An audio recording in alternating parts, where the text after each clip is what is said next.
All right, I think we're ready to get started. Good evening or good afternoon or good morning, wherever you are. I'm very pleased to welcome all of you to this panel on the war in Ukraine. In the name of our co-presidents, Marta Katabia and Richard Albert, and the entire ICON-S team. I'm Michaela Heilbronner, and I'm the Deputy Secretary General of ICON. I'll be chairing tonight's meeting, where we've been bringing together 4 excellent scholars to speak about different dimensions of this crisis and the war, from a Ukrainian constitutional law perspective, but also from an international and security policy perspective. I'll be introducing the speakers in turn, who will speak for around 10 to 15 minutes each, and then we'll open for questions from the audience. We will be recording the speakers' contributions, but not the subsequent discussion. And if you want to participate in the discussion later on, you're very welcome to do so. If you want to ask a question, please just raise your hand using the Zoom function, or you can also write a question into the chat. Then I won't call on you, but I'll put the question to the speakers. At the end of the discussion, I'll briefly hand over to Anna Piri, our Director of Communications, to say a few words about support for Ukrainian refugees.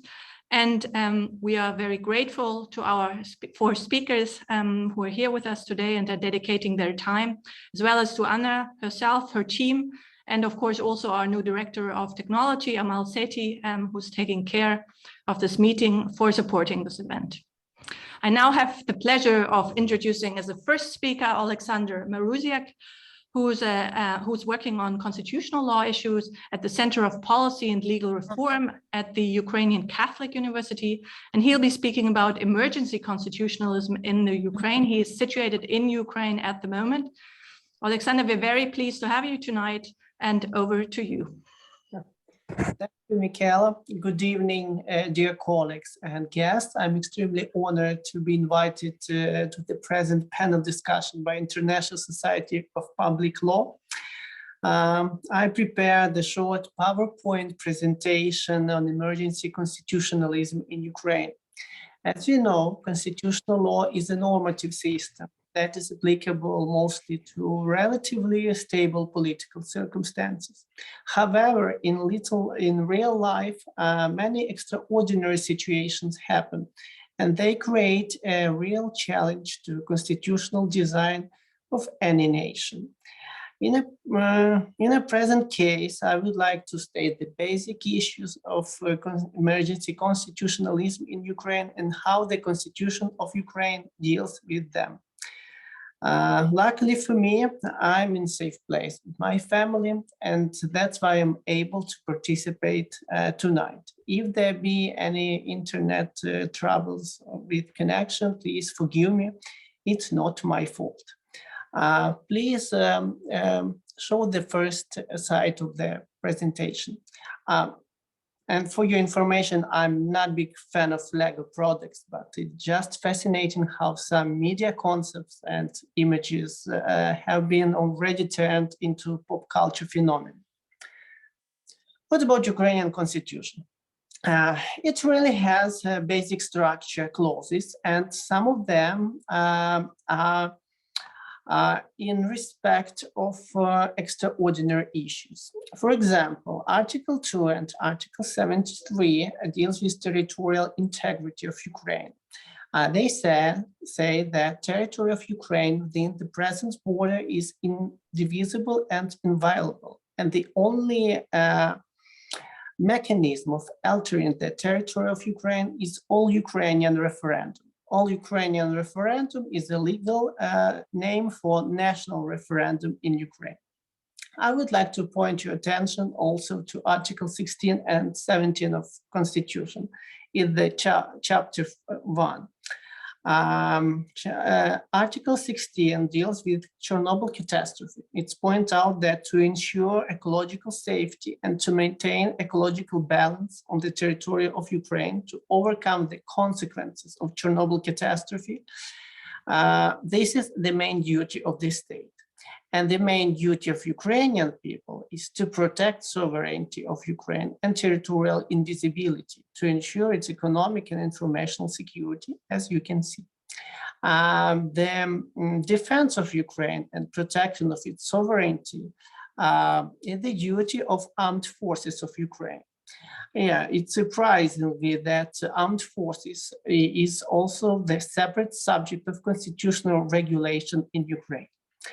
Article 157 deals with the amendment issues, and it forbids to amend constitution if any case of abolition or restriction of human rights and freedoms are in order, or if the amendments are oriented towards the liquidation of independence or violation of territorial indivisibility of Ukraine. The only mechanism, as I told you before, is the all-Ukrainian referendum to amend territory of Ukraine. Also, Constitution of Ukraine prohibits amendment in conditions of martial law or in a state of emergency, like today what we have. Please, next slide. What about extraordinary regimes under Ukrainian Constitution? I would like to point to your attention that Constitution of Ukraine only established the general framework for extraordinary regimes. It defines type of regimes, implementation process, possibility for limitation of constitutional rights and freedoms, and also foresees further legal framework for extraordinary regimes, which is law of Ukraine. Law of Ukraine is technical term, the same like Act of Parliament in British or American constitutionalist, Gazettes in German, or loi in French. It is law as a legal instrument, as an act of Parliament, but no law as in general. There is no other term in Ukrainian language to describe this concept. Please turn to the next slide. Under the Constitution, there are 4 types of extraordinary regimes: state of emergency, martial law, state of war, and ecological emergency zone. Each of these regimes, except of state of war regime, are defined by separate piece of legislation, law of Ukraine. It is interesting that martial law in Ukrainian language literally means war state, but war is an adjective. And state of war is a separate extraordinary regime, but war in this case is a noun. Unfortunately, there are no proper legal regulation of state of war in Ukraine. So in practice and in constitutional doctrine of Ukraine, martial law and state of war can coexist in one place and in the same time.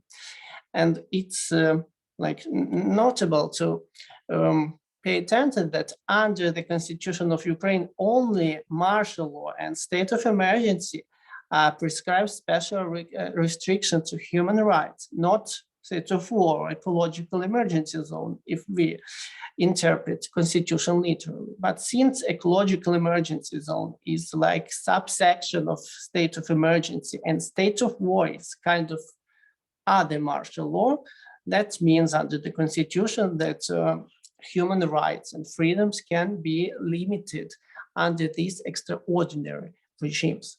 Please, next slide. Also, Constitution of Ukraine lacks special procedural clauses and extraordinary regimes. You won't find any separate chapter in Constitution about this regime, but their legal framework of procedural implementation is interpreted through the prism of presidential and parliamentary power clauses. Article 85 is parliament power clause, and Article 106 is presidential power clause. We can see that all the regimes but state of war have the same logic of implementation. First, President of Ukraine signs decree or executive order. In Ukrainian language, it's called ukaz. Ukaz is literally imposition. And then Parliament approves the decree. State of war is implemented quite different way. president presents in parliament declaration of a state of war or declaration on peace, and then parliament declares war or concludes peace. This formula, like extraordinary regime imposition equals mutual act of president and parliament, reflects semi-presidential traditional system of government, and it is also quite legal safeguard against any coup d'etat using emergency powers in Ukraine. So, for example, about me, I like this logic, but there is also some problems and challenges with it. Please, next slide. If you read carefully law of Ukraine or legal regime of martial law, about martial law implementation, we will see the next logical steps of its imposition. First, National Security and Defense Council of Ukraine, its presidentially advisory body, submits to President of Ukraine proposals to impose martial law. Then President of Ukraine issues a martial law decree and then immediately submits to Parliament the draft law or bill on approval of martial law decree. Then Parliament convenes within 2 days to extraordinary session. Parliament reviews and adopts the draft law. Speaker of Parliament signs the draft law, then President signs the law. And in theory, veto power can be implemented, and then both martial law decree and law on approval of martial law decree have been officially published and simultaneously enter into force. Can you see some complication in this logical paradigm? I would like to point your attention that since Constitution of Ukraine does not specify what kind of legal instrument is needed to approve presidential martial law decree, Parliament created a doctrine that it is law of Ukraine, but not, for example, resolution of Parliament. But if it is a law, then President theoretically has its veto power. It's quite nonsense, but it is. There are no any other exceptions under constitutional rule of procedure in Ukraine. And then president needs to sign, in fact, 2 acts. For example, martial law decree plus law on approval of martial law decree. But if it could be, for example, a resolution of Parliament, then only Speaker of Parliament could sign this resolution, and then it simultaneously will enter into force. It can be a vision like it's quite technical nonsense, but in fact, it can play a tricky part with the martial law implementation in Ukraine. Next slide, please. I'd like to present you some steps of implementation of martial law in 2018 and in 2022. On the left, you can see all logical steps of martial law imposition, where President Poroshenko wanted to impose it in the end of November of 2018. Please notice the day and hour. For example, when President issued martial law decree, and then when Parliament adopted law on approval martial law decree. As you can see, Parliament cannot implement martial law since 2 p.m. as it gathered only since 4 p.m. that day. Then also because of legal technicalities under the rule of procedures in Parliament, a Speaker of Parliament signed martial law like act, not decree, in 2 days. Like martial law has been voted in Monday, but Speaker of Parliament signed it according to rule of procedure only on Wednesday. And that's why martial law decree and law on approval of martial law decree simultaneously entered into force only at midnight on Thursday, 29th of November. Luckily for Ukraine, it wasn't like real martial law that time. So these actions did not have some legal effect. But in case of 2022, we see quite opposite logic. President signed martial law decree in advance because it was announced only at 7 a.m. in the morning that martial law has been implemented, but since 5:30 a.m. in the morning. And then Parliament adopted an 8:13 a.m. law on approval martial law decree. And all of these instruments have been officially published online and offline. What is the most important issue? Legal technicalities or emergency measures to protect territorial integrity and constitutional order? Of course, emergency measures are more important than formal legal technicalities on martial law imposition.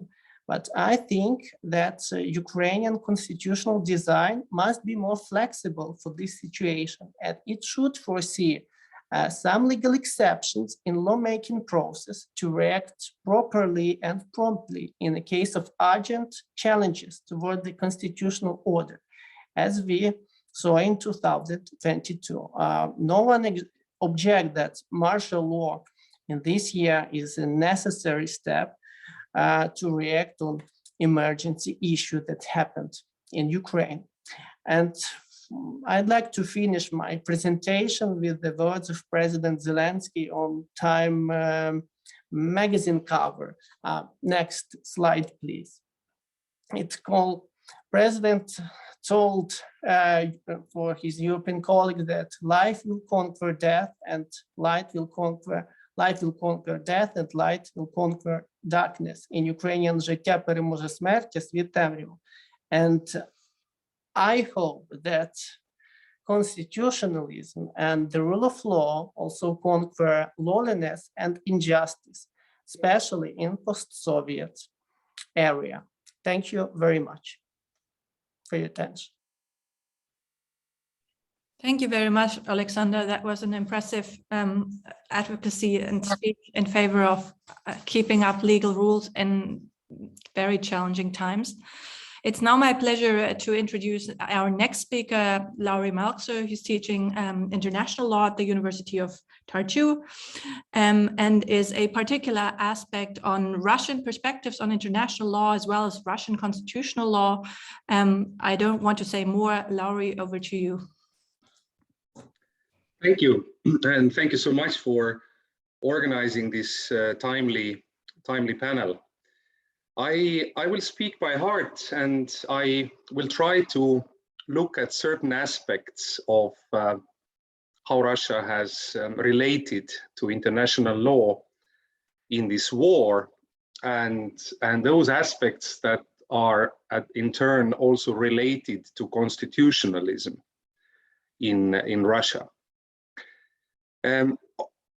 I mean, to start with, from international law perspective, the situation is as clear as can be. More than 140 states out of 193 in the UN General Assembly said it was aggression by Russia against Ukraine. The International Court of Justice, in its preliminary measures related to Ukraine's case against Russia based on the Genocide Convention, said that Russia has to withdraw from the territory of Ukraine, withdraw its military. This war is illegal.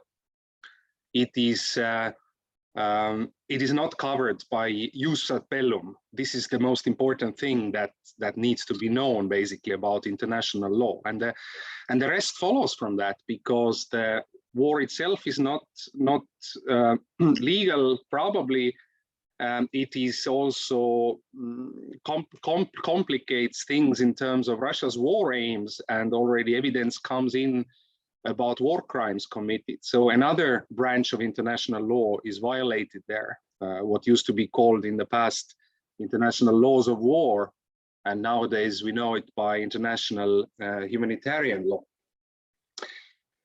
But I'm interested in one aspect of this story, and that aspect is the change that has happened in Russia. Also, in terms of constitutional law and constitutional attitudes towards international law. When you happen to read the justifications of this war by President Putin, it is really kind of lazy about international law. Yes, it says self-defense and it says genocide without really giving any evidence, because there isn't an evidence. So it's really almost like a formality. Something must be said. But it seems to me that Putin almost has given up on actual international law. It is as lazy. It feels as lazy. And it's a turn. It's a change compared to, for example, Putin rhetorically in 2013, when he writes in New York Times an op-ed article called "A Plea of Caution from Russia." And this is about Syria. This is his point, is that President Obama should not use force again in Syria, even though Syria's president has crossed the red line of using chemical weapons against civilians in the Syrian territory. And Obama had previously said that US will do something militarily about that if this happens. And Putin in this article writes that law is still the law, whether we like it or not. One needs to respect it. So it's in I think September 2013 in New York Times. So he knew what the UN Charter says, and he told about those norms in the United Nations Charter related to the prohibition of the threat and use of force, in particular Article 2, paragraph 4. And I think that there has been a gradual change in Russia, in Russia's power elites, in their attitude towards international law. Because if we zoom back in time, then in 1993, Russia adopts its post-Soviet constitution that is considered actually friendly towards international law. In Article 15, paragraph 4, it says that if there is a collision between an international and domestic norm, international norm prevails. It is also the first time that the catalog of rights is properly brought into the Russian constitution compared to the previous Soviet constitutions. And in international law and international institutions, the Russian constitutionalists see an aid that could be used for reforming and renewing Russia, for making it based on what that time are sometimes called European values in Russia as well. And so based on that 93 constitution, Russia enters the Council of Europe in 96 and then ratifies also the European Convention on Human Rights in 1998. But quite soon, while being a member of this the Council of Europe, those relations start to deteriorate again. There are many cases in the European Court of Human Rights that the Russian top leaders do not like. Some of them are also pertaining to the history of World War II, to the history of the dissolution of the Soviet Union, what becomes of those former Soviet republics. Russia doesn't like the outcomes that based on the European Convention, based on the legal consciousness of those European judges, what come out there. And there are certain outbursts, for example, by the head of the Constitutional Court, Valery Zorkin, and this relationship starts to deteriorate until at some point the Constitutional Court says that it can decide not to implement certain judgments of the European Court of Human Rights if they find that there is a clash with the Russian constitution. And now when this war was started by Russia on 24 February this year, I had to look back at, I had to think back, I had this flashback about debates before the constitutional amendments in Russia, which were introduced with the referendum on 1st July 2020.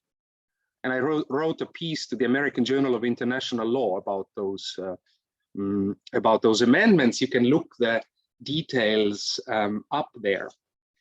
And what is fascinating that in the main TV presentation that President Putin made when selling those constitutional amendments to the Russian people, he started to talk about how bad were the Bolsheviks and Vladimir Lenin in particular for Russia by supporting the right of peoples to self-determination.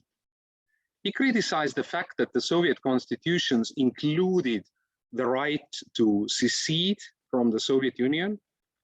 And then finally, it was really actually used in 1991 when the Soviet Union was basically, disintegrated for good. But it also ominously, he made the point that some of those former Soviet republics, they and now I quote, they left not what they came with. So they took more territory with them. These were territories of, I don't know, former Russian Empire that didn't have to belong to the others. So there was a clear revisionist agenda, and he also said that Lenin really put what he called a slow impact mine on the building that was the historical Russia, and therefore it is relevant that really the main amendments that is relevant for our discussion here was that in Article 79 in the new constitution, basically this hierarchy between international law and domestic law was changed. In a certain sense, international law was degraded when the 1993 version of the Russian constitution gave priority to international norms. Now it was clearly said that, but first of all is constitution, and the constitution itself was nudged towards more patriotic,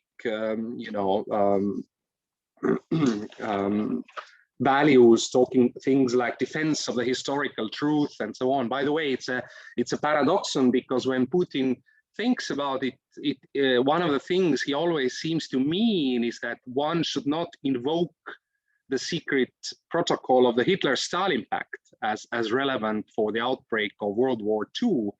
As you know, the Soviet Union was actually expelled from the League of Nations based on its attack against Finland in the end of 1939, which in turn, as well as the Soviet invasion in Eastern Poland, both happened based on the secret protocol of the Nazi-Soviet pact. And when Putin speaks about the defense of the historical truth, he usually means that one should not say that.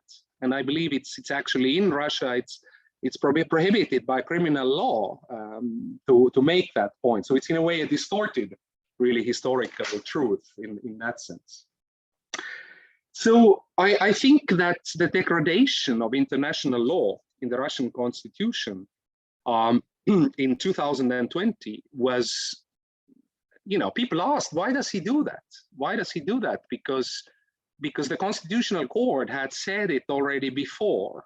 The principle was already established, people knew about it, but in a way, I think it was also a form of legalism. Like Harold Berman writes in his book, Justice in the Soviet Union, that many things in Gulag even were done with references to positive law. So utterly inhuman acts were sometimes justified with some positive norms. So in a way, Putin, when organizing these constitutional amendments, he must have also thought as a lawyer. He knew that in his value system, international law was no longer so helpful for Russia's national interest the way he saw it. And this brings to my last point. I think both then, when Russia emphasized strongly international law,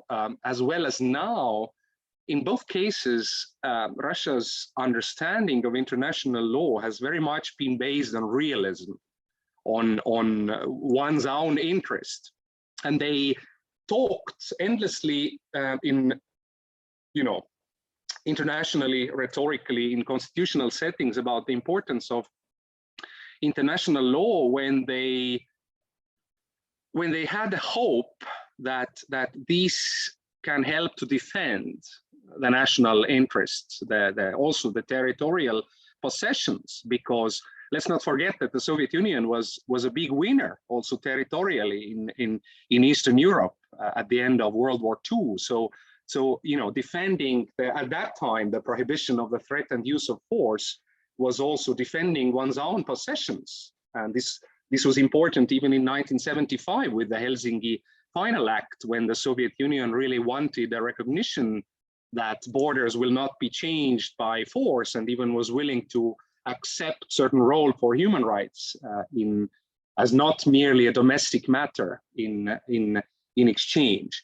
And then they realized that it became a dialogue des sourds, the dialogue of the deaf, in the sense that the West had developed a different understanding of international law. It was not this Stalin's reading of UN Charter and what is allowed and the special role of great powers that even doesn't need to be constitutionally justified. And therefore there developed, since the Kosovo intervention, of course, these normative clashes about the interpretation of the big picture of international law, until now in 2022, Russia really decided to explode it.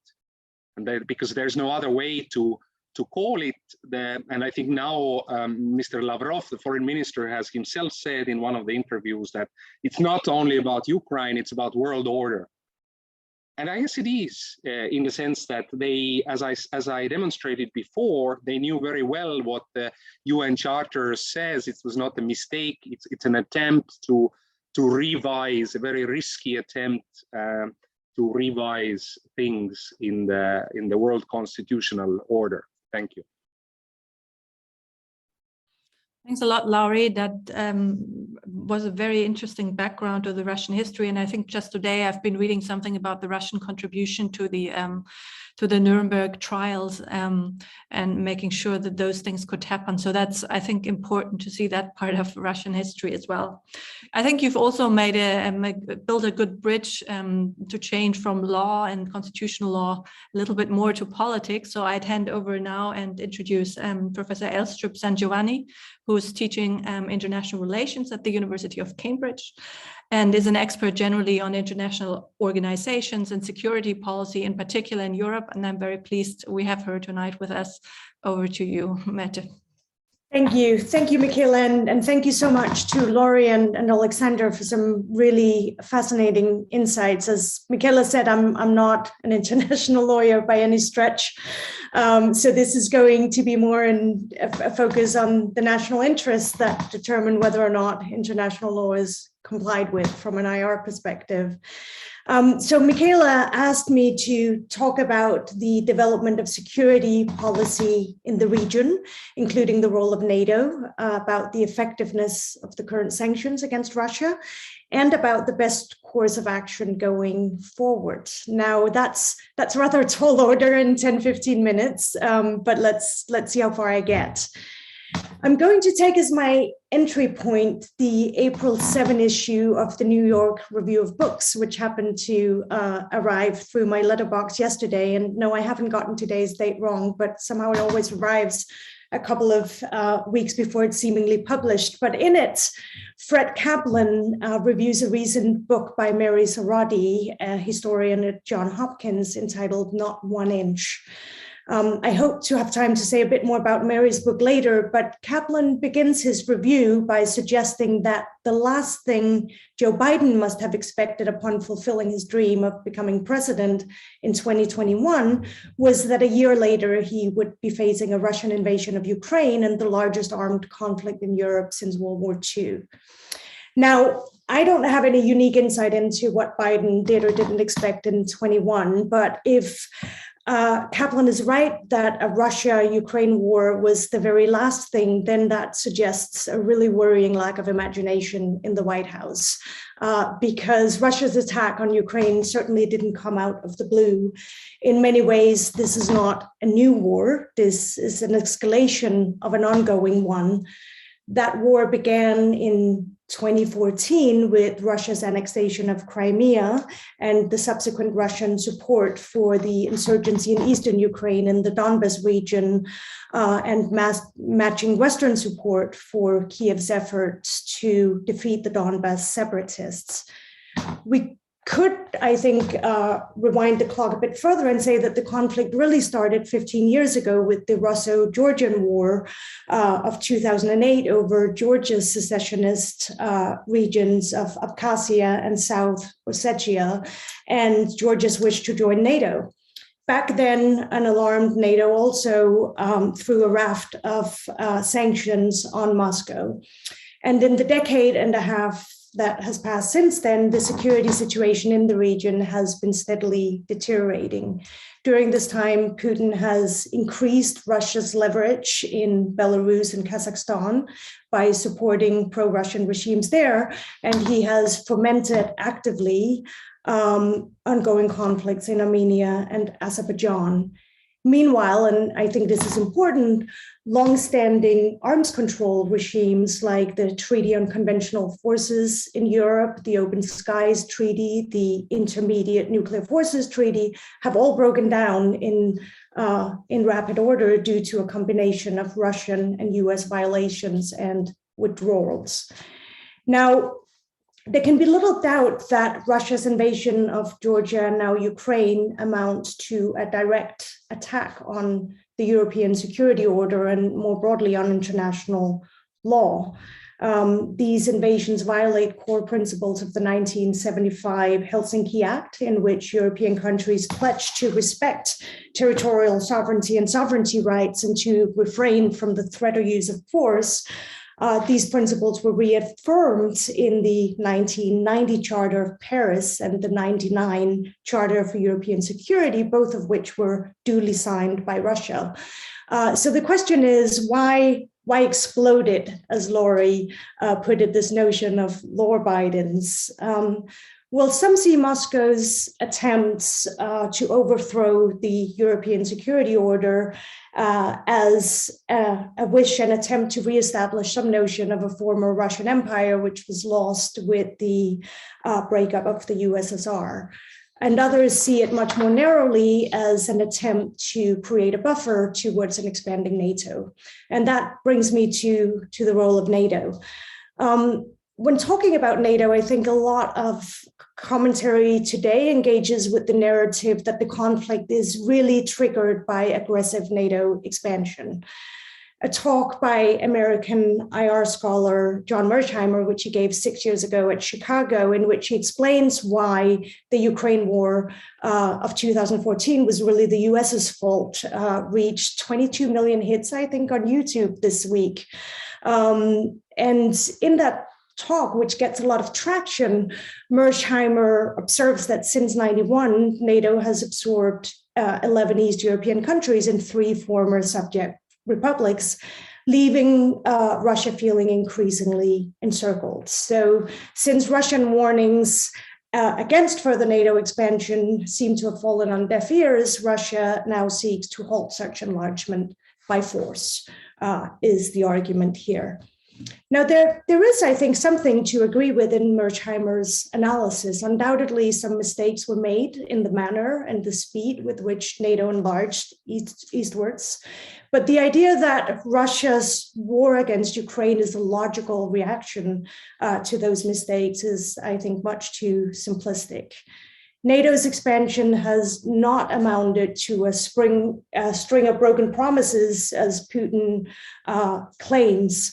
And Mary Sarati, in her book, Not 1 Inch, documents, I think, a much more complicated picture. That title, by the way, refers to a promise allegedly given by then US Secretary of State James Baker to Gorbachev that NATO would never enlarge east of Berlin. I'm sure most of you are aware of that.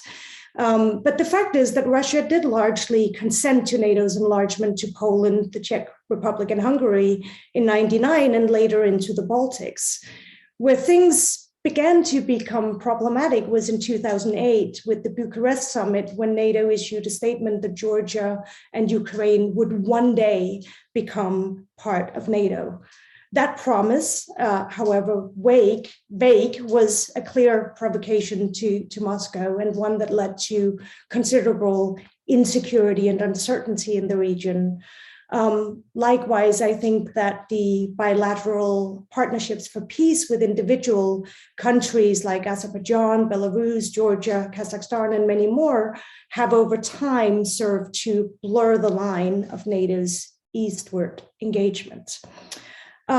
Still, blaming Russia's invasion of sovereign neighboring countries on clumsy NATO diplomacy would be much too reductionist, even for an IR theorist. Neither Georgia nor Ukraine were about to join NATO when Russia invaded. The conflict is clearly about much more than that. It is, above all, I think, about Ukraine's growing embrace of democracy, its desire for EU membership, and the political and ideological threat that ultimately poses to autocratic rule in Moscow. So what is NATO's present role? Well, so far NATO has provided a tranche of military aid to Ukraine, but has stopped short of offering a no-fly zone or sending fighter jets. NATO's reluctance to do so has drawn all the usual complaints of appeasements and analogies to Munich in '38, which I think is extraordinarily unhelpful. We no longer live in the 1930s. We're dealing today with a nuclear-armed Russia, and a no-fly zone is therefore off the table, since it would amount to an act of war. The EU and Washington can certainly be criticized, I think, for categorically ruling out any direct engagements and thereby throwing away a potential deterrent against, say, Russian chemical weapons used. But on the other hand, by doing so, they avoid repeating the mistakes that Obama made vis-a-vis Assad in Syria, which Laurie referred to before, of drawing red lines, which Russia can then cross with relative impunity. So while NATO will avoid being drawn into direct confrontation in the short term, there will be definite long-term changes to the alliance, I think. Since 2014, NATO has deployed 4 new multinational battle groups in the Baltics and Poland. Just yesterday, it was announced that another 4 battle groups would be deployed to Bulgaria, Hungary, Romania, and Slovakia. And these changes are not, I think, temporary. Eastern EU member states may have to get used to having NATO troops permanently on their soil. So shifting quickly to sanctions, which Michaela also asked me to talk to, how we judge the effectiveness of sanctions obviously depends on our criteria for success. The sanctions placed on Russia in 2008 didn't stop it from invading Crimea, nor did the 2014 sanctions deter the current invasion. But the present sanctions are a lot more severe. Berlin has stopped the Nord Stream 2, the natural gas pipeline from Germany to Russia. The EU has frozen or seized assets of oligarchs close to Putin and of Russian cabinet members. It has disconnected most Russian banks from the SWIFT system, closed European airspace to Russian carriers, and most dramatically and unprecedentedly has blocked Russia's central bank from accessing its euro-denominated foreign reserves. So with all these sanctions in place and the war still raging, the question is, where can we really go from here? The most obvious way to further increase pressure on Russia is to stop buying Russian oil and gas. Europe gets about 40% of its natural gas from Russia. That's a massive boost to Russia's export earnings. But blocking import of Russian energy, as the US and Canada have already done, would be extremely costly for European countries, and most have all but ruled out doing so. The problem is all too familiar. Of course, sanctions harm receiving countries, but they harm sending countries too. And as always, the economic hardship will hit some groups harder than others, which is a real problem for Europe at the moment, where domestic rifts are already creating fertile ground for populist leaders. So I think that further ramping up sanctions is going to be hard. The main question really is how long Europeans can stay united behind the current sanctions regime before fatigue and disunity sets in.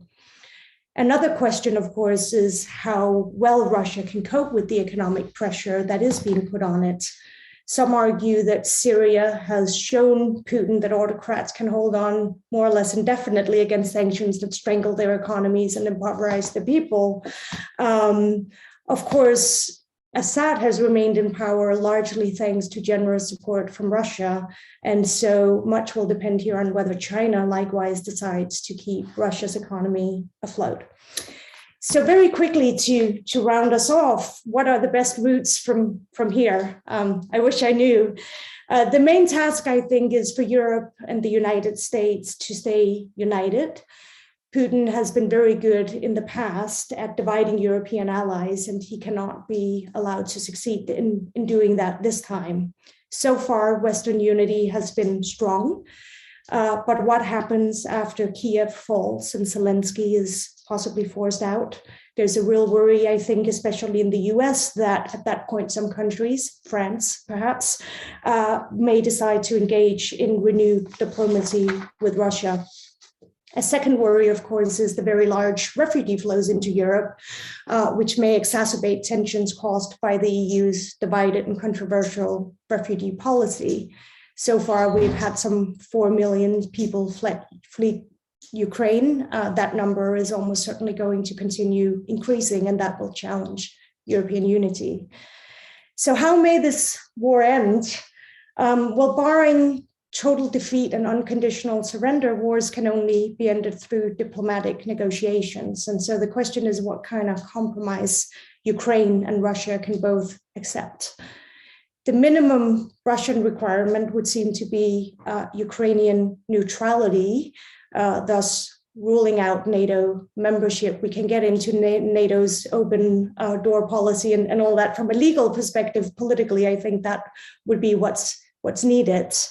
The maximum demand would be regime change involving installing a compliant government in Kiev, or perhaps even the formal permanent partitioning of the country, something that Alexander told us will require a national referendum.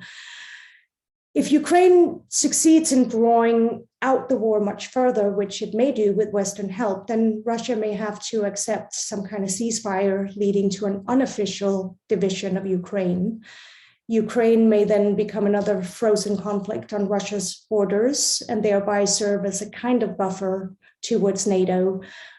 This would leave Russia, I think, looking much weaker, certainly being more isolated than before this year. But on the other hand, a divided Ukraine won't be a Western-looking stable democracy right on Russia's borders, which is part of what Putin wanted to avoid. So I'll end here and just say that in terms of international law, obviously, an important question concerns not only the illegality of the war and its aims itself, but also how the war is conducted. And we do have a lot of rumors and indeed evidence already of war crimes and use of banned weapons. And I'm really hoping we can talk in Q&A, given this audience and expert panel, about how the international system is going to deal with the evidence of that in the aftermath of the conflict. Thank you for listening.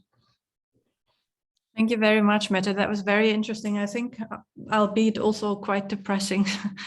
I will now hand over to Phoebe and see if she can have a more positive note for us on the role of international law. Phoebe Okoa is teaching international law at Queen Mary University of London. She is also a member of ICON's executive committee and, somewhat less importantly, a member of the International Law Commission. Phoebe, it's a pleasure to have you. Over to you. We can't hear you. Yes, perfect. Thanks, Michaela, and thanks for that very generous introduction. And thanks to my fellow panelists, Laurie, Mette, and Alexander, for joining us this evening, and hopefully advancing a discussion in very depressing times and on a very, very difficult topic in terms of finding a pathway on how we can make progress on this question politically, legally, humanitarian perspective. But I think these are very hard times to be an international lawyer. These are very hard times to be even a constitutional lawyer and to believe in the rule of law in the face of such egregious violations. But I take heart in the fact that for all their defects, for all the shortcomings underpinning the Charter rules on use of force, they've actually been the anchor for world peace since 1945. So the most we can do is just reiterate the sanctity of those rules and perhaps work on a pathway for their reform, because in one sense, one advantage of having a crisis, it focuses the mind on the rules, on the defects of the system, on what can be done about it. So it may be that this is a good time to turn the heat on around Security Council reform and see whether or not that can be achieved.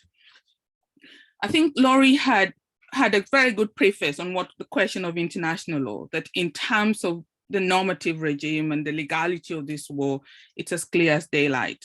The Charter's prohibition on use of force are deliberately located in Chapter 1, entitled Purposes and Principles. And the drafters consider these provisions of utmost importance. That's where they are located, where they are.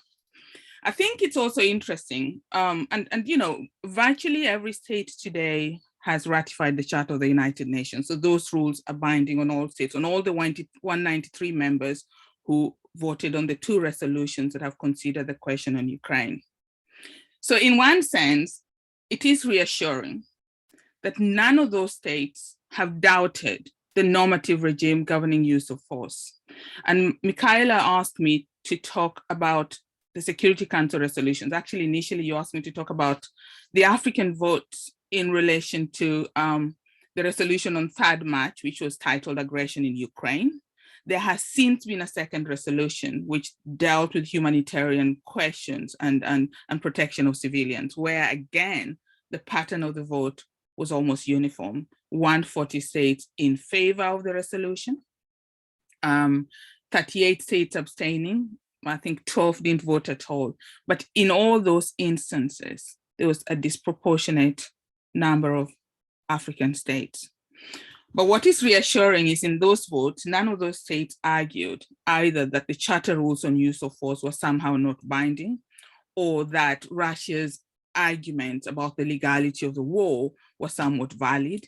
In fact, in almost all instances, they reiterated the sanctity of norms of international law, especially around self-determination, because those retain a particular importance also in the African continent.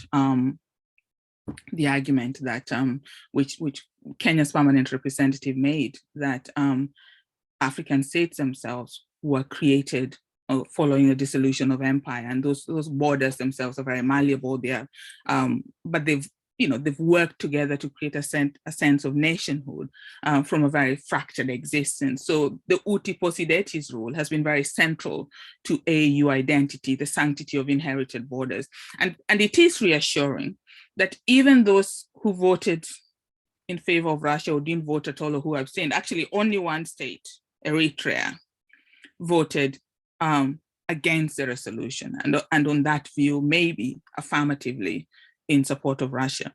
But looking at the records, there is no statement that they did not regard the invasion of Ukraine as somewhat illegal. So that's reassuring that we are not entering a new era where somehow the sanctity of these norms, which actually we could argue that even Russia somewhat respects. Russia hasn't argued that the prohibition on use of force has no validity.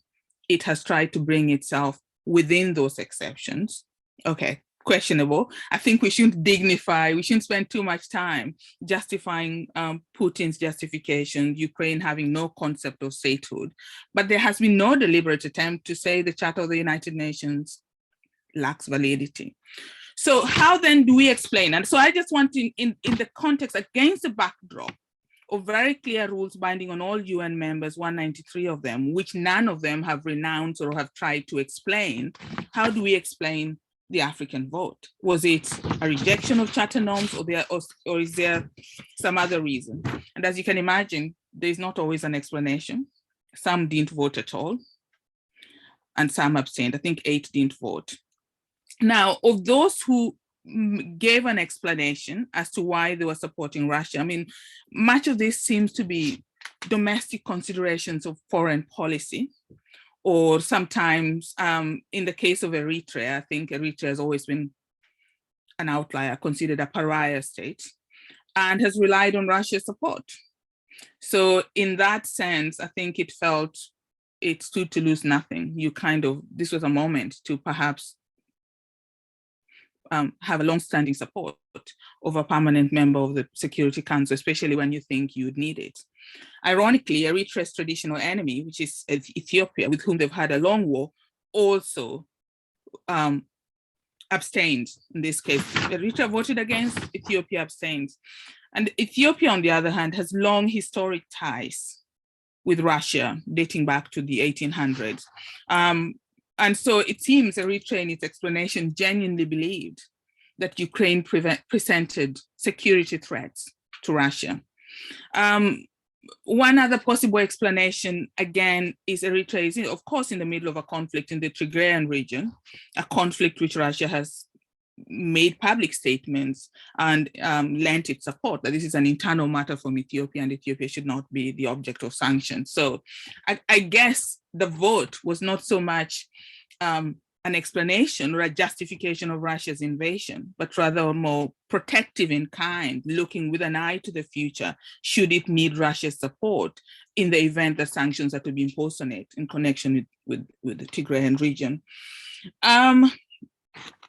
So both Russia and China have actually supported Ethiopia on this, that the conflict in Tigray should be internal and should be minimal Security Council engagement. So in one sense, maybe abstaining was a way of buying support for future engagement.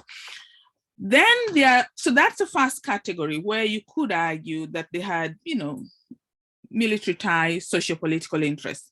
Then you have those such as Uganda who were arguing that they want to be neutral in this conflict, and that most of the African states are members of the non-aligned movement. Actually, Uganda's permanent representative explicitly explained that as an incoming president of the non-aligned movement, he couldn't put himself in a situation where he was aligning himself with one party or another. And so the abstinence was justified by reference to considerations of neutrality, which the non-aligned movement wants. I'm not sure how much we should buy that, because the non-aligned movement also has as its core principle the question of self-determination of peoples and the integrity of the territorial integrity of states, non-interference in internal affairs, which you would say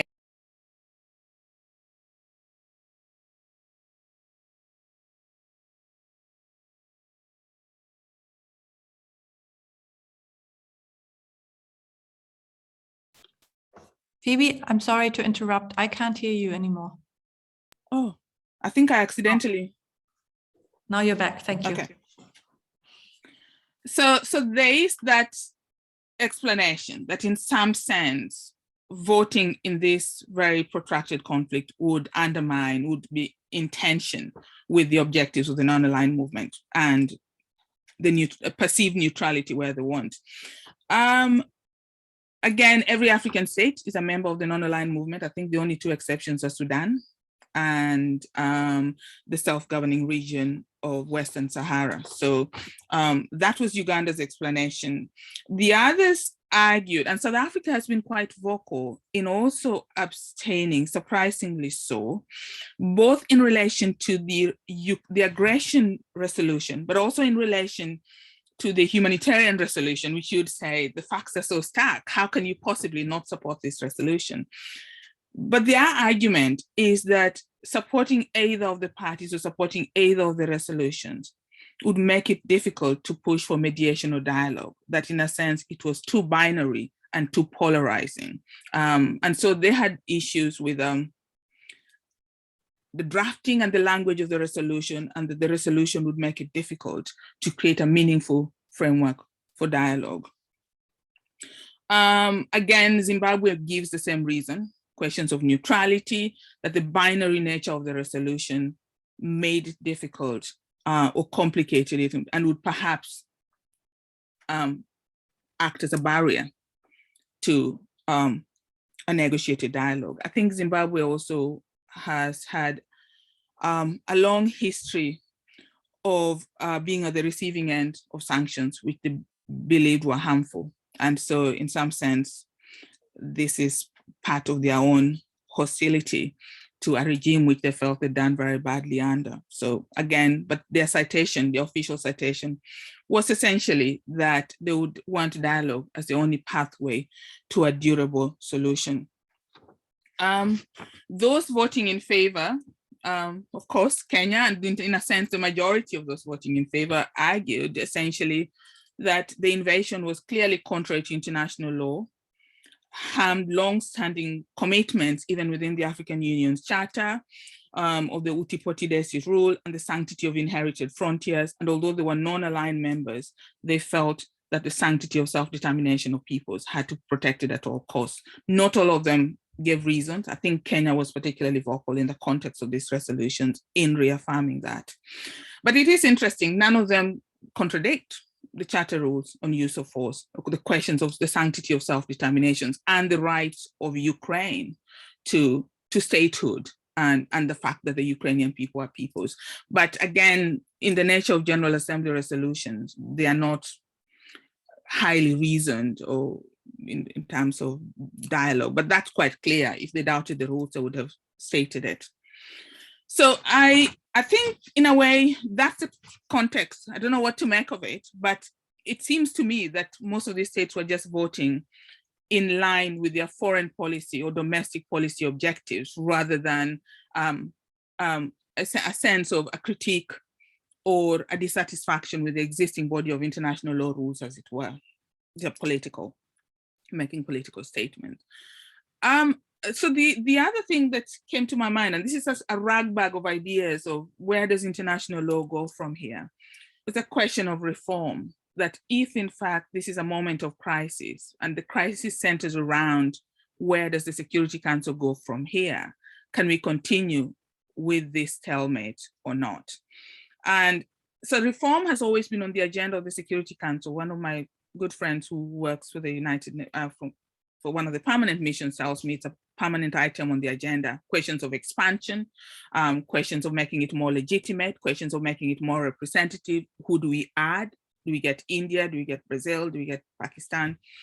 But there is also now a debate that perhaps it's time to redress the stumbling block created by the veto in 27-3, and how to go about doing that without essentially either getting rid of the veto, which would be very difficult because it would require the consent of existing members.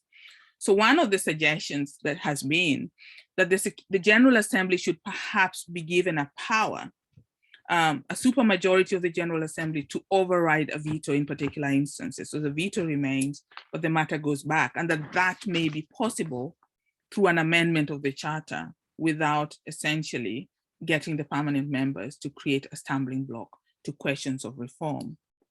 So that would be interesting. And the argument here is that the Charter has not, in any case, in practice, been static. It's evolved. We now live with the very much accepted rule that an abstention does not prevent a veto.